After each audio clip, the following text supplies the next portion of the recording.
Perfect. Hey, everybody. Welcome back to Ginyu Talk. And in this episode, we have a very, very special episode for you guys. We have an absolute legend within the Dragon Ball community himself. Is Bruce Faulconer. Yeah, you heard it here. He is here at Ginyu Talk. And before we get into all of that good stuff, I have my main man, my co-host here, Kaio Tim times 10. Times 10. Don't forget the times 10.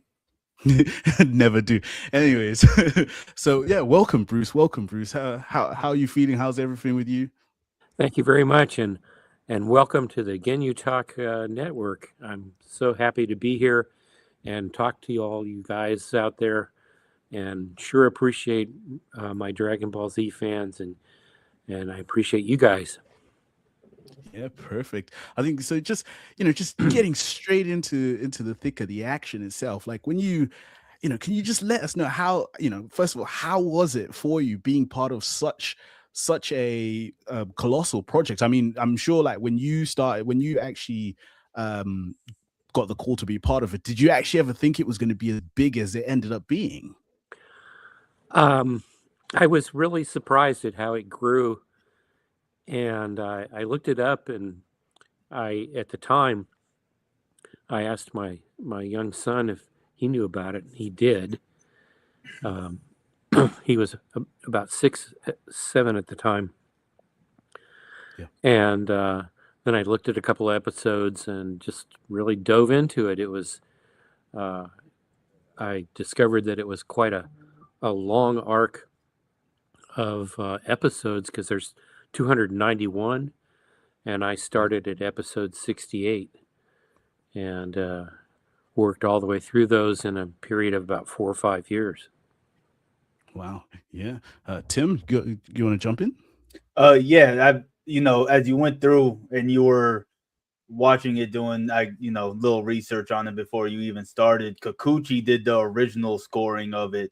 And I was wondering, as you were listening to that score, did you feel like was there ever a point in time where you felt like you had to kind of not imitate but go into the same direction, or did you know from the get-go, I know exactly what sound I want to go for what they're presenting me? It's more like you just said. The producers wanted to have something that was more of an American score, and I wanted to have a score that I felt followed the characters and the story, the dialogue, and I feel like in my approach to it, it was like doing a giant opera, and I wanted to tell the story that was there, what the visuals told, how they told the story, how the dialogue told the story, how the characters evolved, and all of that, and so plus all the action. I wanted to have the music choreographed to the action of the show. So I incorporated all of that into the creation of the music. I don't think the original music so much followed those kind of premises as I did. I think it's more of kind of here's some music behind this episode, but I never felt like it told any of the story. Same with the ocean music. I didn't feel like it told the story the same way. And I feel like that's what sets my music apart from the other music. Interestingly enough, it seems like these episodes that are being created now seem to be a little bit influenced from my music. Yeah. No, yeah. I think, and then just with the stuff that's being created now, at any point, had anyone ever even tempted to reach out to you for you to come back to any of the newer stuff? You're asking if they asked me to yeah, like if they ever more. Yeah, so with the newer material that started coming out with, for example, like Dragon Ball Super, and and Dragon Ball Diamond and everything else, at any point did anyone reach out to you about saying, "Hey, Bruce, would you want to come back and do something?" That's kind of a long story, and the producers and the creator had other plans, so that kind of thing never materialized. Sure. Yeah. No, So it I was kind of understand. like this 5-year period where um, we were doing an American soundtrack Yeah. Yeah. back in the No. day, and it just I think they were surprised at how popular it became and how much longevity it has. And so I'm really pleased with that and gratified by that popularity. And now a new generation is being shown the episodes that I participated in by their parents who were the original, which was their childhood. And so I think that's so awesome that now there's two generations that are watching it together, uh, which is just so gratifying for me. Yeah, I've watched the series with my son. He's 8 years old, and I watch it with him. And even sometimes when we're in the car, I'll put on Perfect Cell's theme just to ride in the car to it. It's that's one of the ones that sticks out to me, and it actually had me wondering: are when people think of your score, they think of the intro, they think of the Perfect Cell and Vegeta themes, but are there any ones that people don't talk about that's more so your favorite, that sticks out more so to you, that you felt like you put your all into it, even though it might not have been like the biggest part of the whole score? One of them's your namesake of your program. I really Uh, love the Ginyu transformation piece. okay. Um, I thought that was pretty awesome, and I think it's pretty popular too. Yeah. Not as popular as some of the others, but it's still maybe in the top 10 or 15. And of course, I love, and for a long time, I finally talked about it about 2 years ago at a Kamehacon. I showed how when I created the Dragonball Z theme, which was the da da da da da da da da da. Yeah. Later on, I used the second half of that uh, thing that I just sung as the theme for the SSJ Super Saiyan theme. So da da da da da Uh, da da da da da, and people never knew that. You Uh, know, I'm sorry, I didn't mean to cut you off, but I did actually notice that when because I was listening to some of the OST when I was working out yesterday, and it just so happened the intro and the SSJ was back to back, and I was like, it's the same. yep. And so I showed all the how I took the part of the leitmotif of Goku's theme and then transformed it into this SSJ theme. And that was one of the things that I did, was all these leitmotifs for each of the characters. And so they could be in happy moods, bad, challenging, fighting, whatever. And the music used the theme of each of those in a new light, depending on what they were doing in that context. So kudos to noticing that. Well, because that was going to be one of my questions originally. Because one of my favorite from the Kikuchi score is the Piccolo theme, and as you go through it, it starts off very slow and mopey. It's the same leitmotif, but then as it goes along and he gets younger, it kind of gets more upbeat and then kind of chaotic, and then it levels out to the theme that we love from Piccolo from that score. So when I was like, before I ask this, I have to make sure if he did or did not do that first, and then I started noticing it, and I really love those subtle moments, because it gives a sense of familiarity when there's a new scene that you understand. There's a connection, like you were saying at the very beginning. It goes with the story. There's a connection to the story that's being told. So I really do, I love that type of stuff in music and soundtracks and scores and things like that.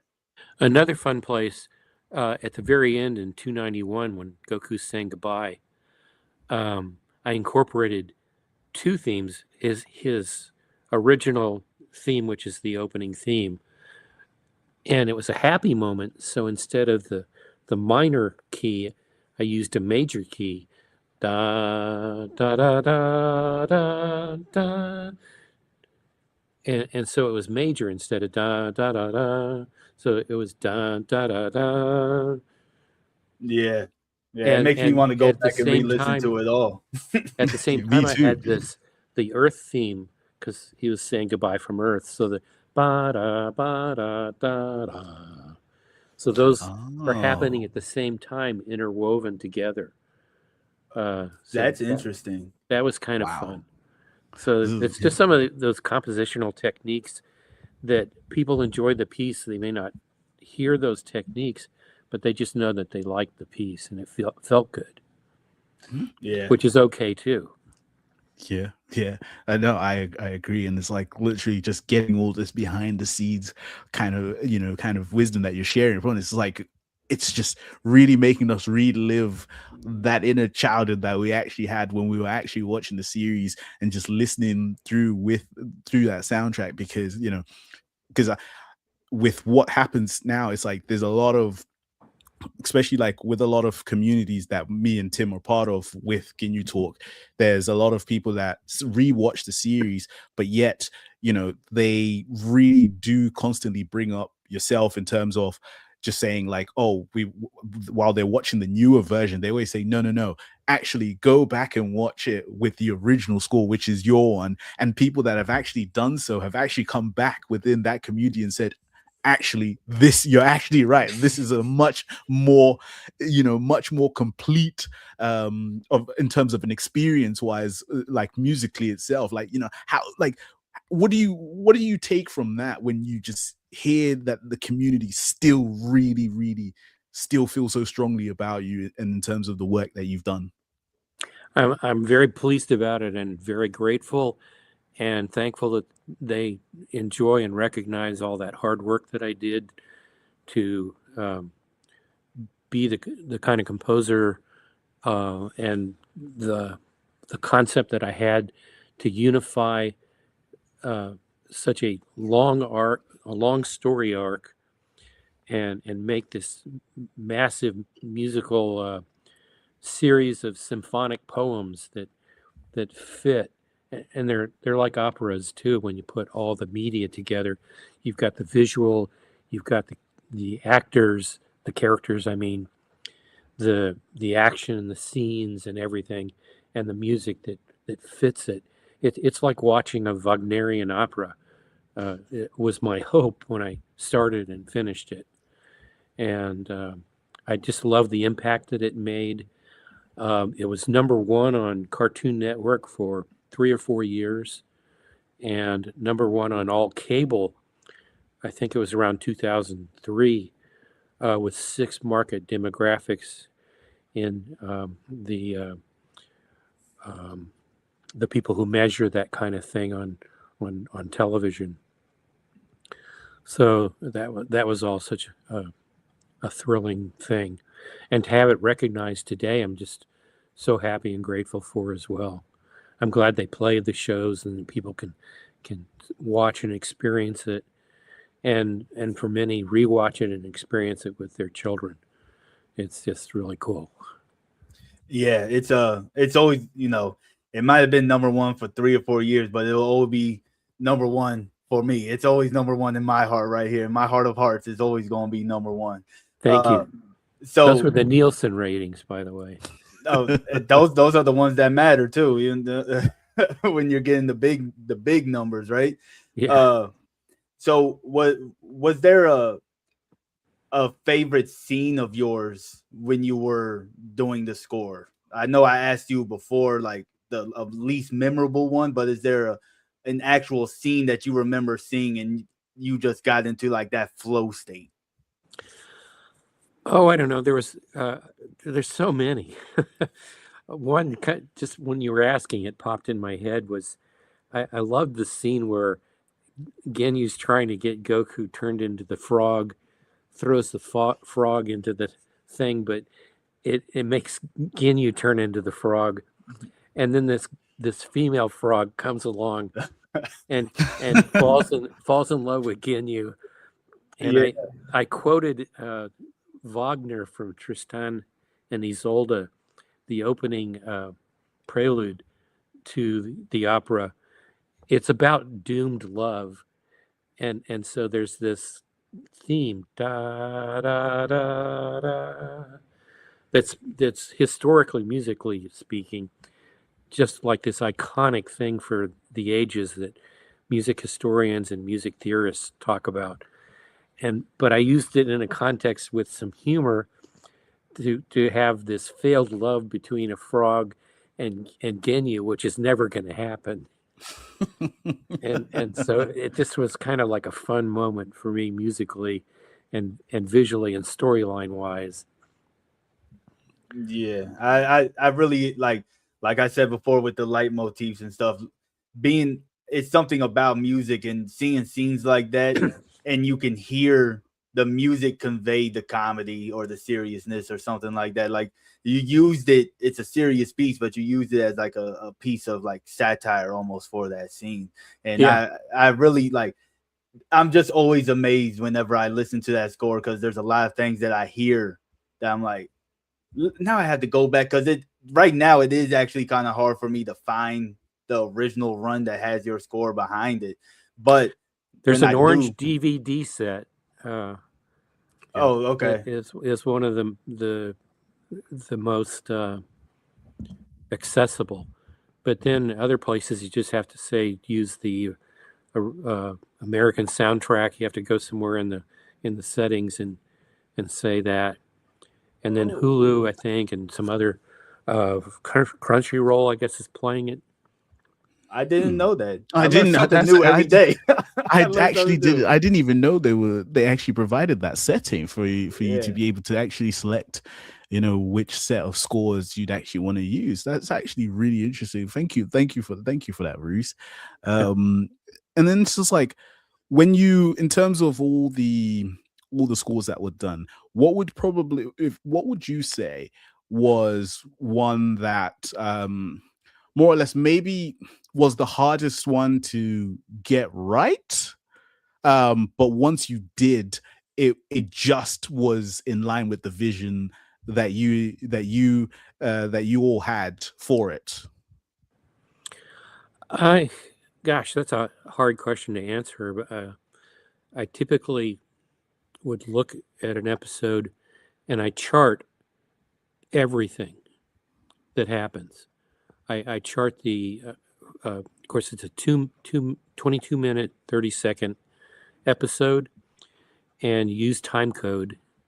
Back in the day, even use it now in production when you're doing even features and TV shows. And so if there was a cut, I would chart where the cut was. If there was a dialogue start and stop, I would chart where that was. I would describe the action in a scene. If there was a dissolve between one scene to another, I would chart the beginning and the end of that. If somebody was punching somebody in the scene, that punch, I would mark where that was and in the time code. And then I would put this all together into a timeline and create tempos and measure numbers, beats, upbeats, triplets, 16th notes, whatever it was that was happening visually, audibly, and within a scene, the action, and I would create this choreography of musical potential, and that would help inspire themes and edit points and everything. And that's kind of why the music is sort of so ergonomically connected to what's happening visually, dialogue wise, and everything. And so that was the real challenge, was creating that each time, because that was so part of what was going to happen. Okay, so it's just like a lot of tedious, making sure you're on point to the millisecond just about with every little sound that you're putting in there, crafting it perfectly. Pretty much. Think of it as at the time they were using 29.97 drop frame, which meant 30 frames per second. So those things were going along at 30 frames per second. So all these action details were happening within that parameter. Mm-hmm. And music is even more detailed because it's like within a second, there can be all kinds of 16th notes and 30-second notes and everything. So that choreography becomes very complex from a musical range. If somebody in the video world drops a frame, which is a 30th of a second, that can be a Grand Canyon of musical notation. Yeah. You could like wipe out a couple of 16th notes or part of a triplet. It just depends on the tempo and everything. So it just made everything synchronized to a more complete musical story for me. Okay. Yeah, no, I totally get that, and I can see exactly what you're saying. Even that second dropout, you're losing a lot that's going on. But with saying that, and you put a lot of tedious stuff work into it, and you did pretty much the whole series for the most part, 230, almost 230 episodes worth. 68 to 291, whatever that is, 240. Yeah, I forget the math. I have to write it down. And it's you might as well say the whole thing as far as So, but did everything that you make go into the final production, or is there stuff that got left out? Pretty much. It would be a rare occasion where anything was left out. That there just wasn't enough time for that kind of luxury. So were you doing it week by week, almost like the episode drops? Is that how you were doing it? Yeah, there was a weekly kind of schedule.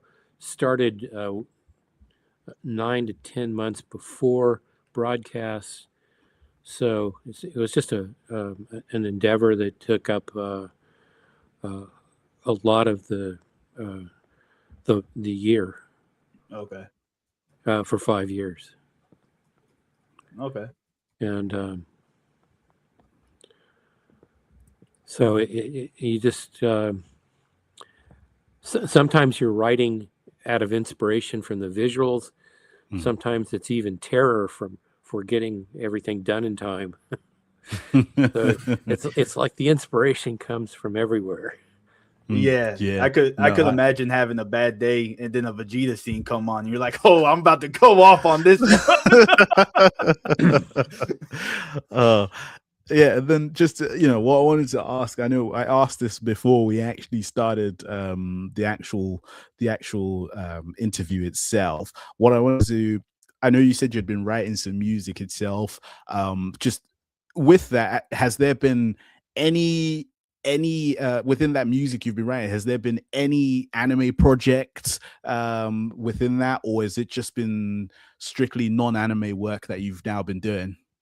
There's a theme that you can listen to on Spotify and the other platforms. That's an anime that's in production, and it's called High Voltage. And so that's one that everybody can listen to. There's also this year released a piano concerto that started from a commission from Kickstarter. I'm also on Patreon, by the way, under Bruce Faulconer. But Kickstarter started the piano concerto, and the first movement has elements of the sounds of my Dragonball Z sounds. And I released it in January, all three movements. I played the piano and the orchestra in this first performance. and it's called Piano Concerto Number 1. But like I said, the first movement has a ton of my favorite voices out of what I used for Dragon Ball Z. And Wow. I also have a jazz album that came out a few months ago called Whispers of Jazz.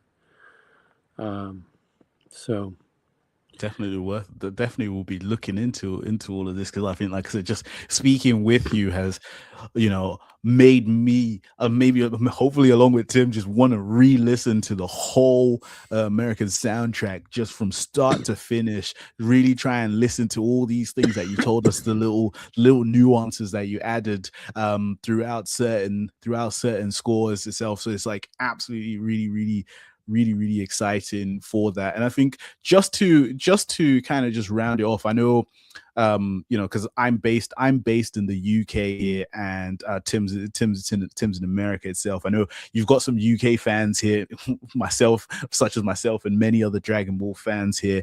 Like, in terms of like coming out for like conventions or anything, is that something that you'd ever be interested in, coming out to the UK for like some Dragon Ball conventions, to kind of just mingle in with the UK fans, or is that something that's maybe out of mind now for you? that's a possibility. And let me finish answering the earlier question. Mm. Another anime project that I did was a children's book series. I wrote about 20 songs for that. It was called A Little Spark. Yep. And so I did all these songs. They're attached to the book. Did an audio pair of audio books that used my music for those of the same book series. And anime conventions, I've gone to several over the years, and that might be a possibility in the future as well, even perhaps in the UK. Just have to see what could work out in a schedule. But also in the United States, I do those from time to time. Perfect. Because I know, like I said, when I emailed you, I was like, I do have a friend who runs a convention, a couple of conventions. I know he was definitely be eager to have you here, because like he amongst us as well is a massive Dragon Ball fan. So just even us telling him that we were going to be speaking to you got him absolutely hyped up. But like I know we said, I think just to kind of round that off, I think we would like to obviously thank you, Bruce, for jumping on here with us to give us these little insights that very few people get to know, really, in terms of the actual work that was actually conducted on the American soundtrack for Dragon Ball Z itself. It's just, like I said, we are absolutely fantastic. We're absolutely grateful for the work that you've done. I don't know if Tim, do you have any final words that you want to say? I just want to know, who's your favorite Dragon Ball character and why is it Goku? Goku, and my second is Android 18. Oh, this is the man of culture. And I love Meredith McCoy. She did such a fabulous job. And one of my CD soundtracks I wrote with her. We did lyrics, and I wrote the music for. And the album's called Android 18. It's one of the 9 CD soundtracks that are still available on. From our website at cakemixrecordingstudio.com. Okay. And so all the CDs, all 9 CD soundtracks are available there on our web store. But I always wanted to do a 12-tone piece that incorporated terms of rock, elements of rock. And so I made this techno piece that's 12-tone row, and Meredith performed and did the singing. And she's a fabulous singer, just so outstanding. Okay. And that was a blast recording that with her and writing it with her, where she did the lyrics and I did the music part. And so I don't know if you've heard that piece. It's No, like I said, you're literally putting us on some really new some new stuff for us to look at. So it's like we will definitely be looking into it. So Giving I'm us sure you'll homework. probably. Yeah, I'm sure you'll probably get an email from you saying, Bruce, we've listened to this. This was you're absolutely you're absolutely right. This is absolutely fantastic. But I think with that said, I think like again, Bruce, we'd like to thank you for joining us here on Ginyu Talk to Yes, talk sir. some Dragon Ball with us and all the work that you did for Dragon Ball itself. Like I said, thank you so much for everything. I think just before we let you go, where can people find you if they want to, just either just get in touch or just get any type of information from you in terms of, like, as you said, you got a Patreon and anything else that you want to just share for people to find you? so Patreon / Bruce Faulconer is one place, and then my Bruce at Faulconer.com is my stand by at Faulconer Productions .com is my music site for my music. FaulconerProductions.com with my weird spelling. And then CakeMixRecordingStudio.com is my recording studio that you can see where we work and do all of our recording of my music, and then other people can come and record their projects at Cake Mix Recording Studio. And those places are mainly, and then I'm on Instagram as well, and Twitter. Excellent. But again, thank you so much, Bruce, again, for joining us. I think, as you guys said, we've had Bruce Faulconer here on Ginyu Talk. What a massive surprise that was for everybody, and I hope you guys enjoyed the conversation that we had with him. So until then, guys, we will see you guys in the next one. Thank you very much, guys. Peace.